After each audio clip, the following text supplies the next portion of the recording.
Now let me give you a little bit of illustration on how this looks and what kind of research and data we can summon in order to basically substantiate these points.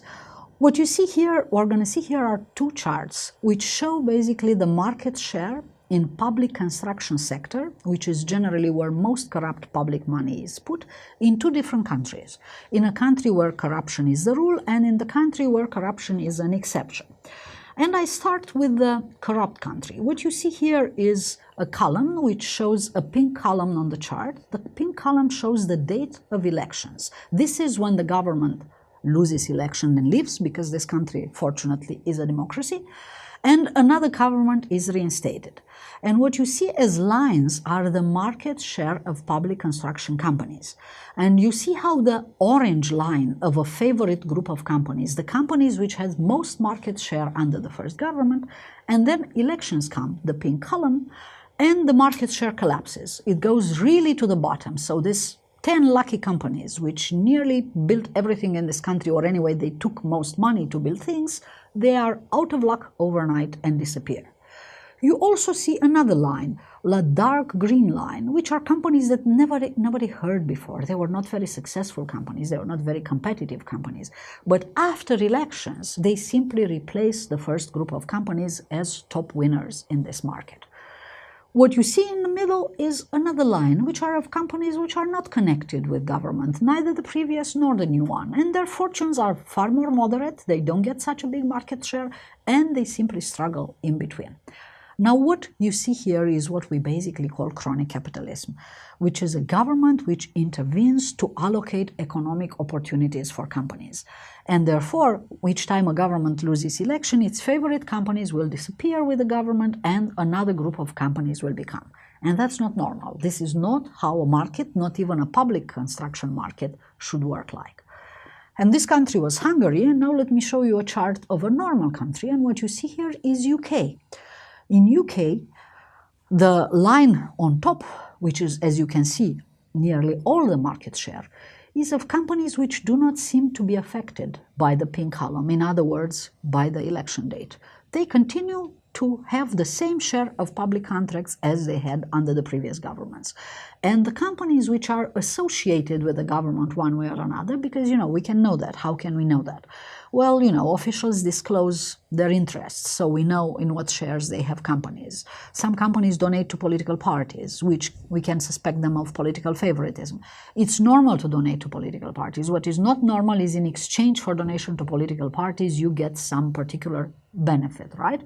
And these companies you see on the bottom, they are again the dark green and the orange line, and you can see that they have extremely small market share. So in other words, they do not get any favors from the government, and again, they're not affected by the elections date. So these are the two situations. And these two situations lead me to offer this classification, which may be of help. But in particular is of help of distinguishing between the two contexts. The context when corruption is an exception, which is what I call context A in this table, and the context where corruption is the norm. First, the definition of corruption varies in these two countries. In context A, actually corruption is just individual behavior. Individual behavior where public authority is abused to result in undue profit.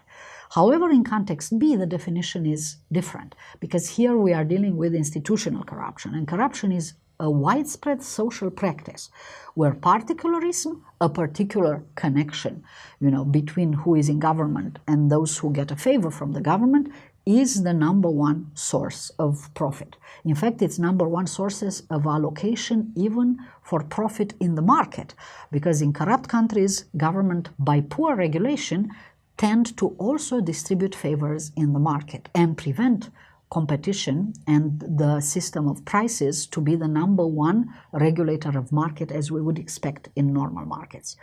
Now, what is important in this distinction are the solutions, because in context A, where corruption is an exception, roughly there are the management tools which should work. And these are generally told in developed countries, in public management classes or in law classes, since people there are used of treating corruption as a deviation. And what does this mean? It means that whoever is in charge is not corrupt.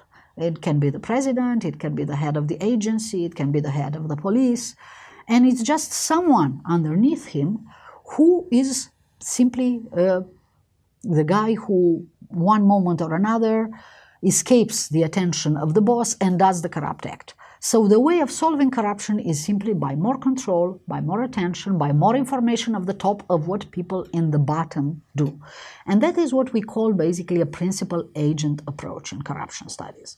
The thing is, as you might realize just by listening to this, that this situation doesn't really fit a systematic corrupt countries. In corrupt countries, the guy who's on the top is the first guy who is corrupt. He probably appointed the guy on the bottom who's his relative or his crony or simply his agent, somebody who's put there to extort from businesses on his behalf. In corrupt countries, the bosses are what is called in Italian il capo dei tutti capi. In other words, they are the head of this mafia system, which is the government.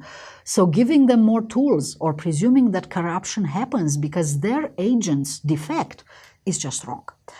In these countries, the problem is actually that so many people are corrupt, and this seems to be the rule, that even individuals who are competitive, who would like to operate by normal rules, simply have to do what people alongside them do, because this is how societies work. You know, we have a proverb which says, when in Rome, behave as the Romans. When in a corrupt countries, we all behave corrupt.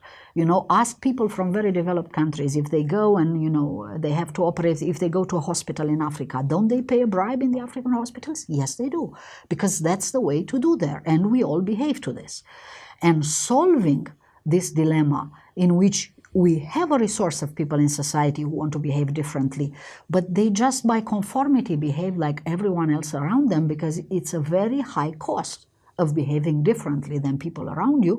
This is actually solving a social dilemma. This is how we call it. And solving social dilemmas are the most complicated problems in economics and social life, but nevertheless they have responses, only they're very different sorts of responses and very different sort of strategies, of anti-corruption strategies, which are more in the way of making clear whose property rights are, specifying property rights, of reciprocal oversight and monitoring by communities. People prevent one another from stealing. Maybe you have heard this situation, for instance, where police is so corrupt and ineffective in some communities that basically neighbors organize themselves to take care of one another's houses. So let's say I don't work from the street today, you know, that's my free day, and I'm around doing household work, and this is when I keep an eye on all your houses, because we cannot rely on the policeman on the neighborhood. Of course, you also have to have a plan to reform the police in the neighborhood. You cannot always do it like this, but what I mean is that unless you have also this kind of approach in systematic societies and you just rely on law enforcement, you are not going to get results, because your law enforcement is generally as corrupt as the rest of your government.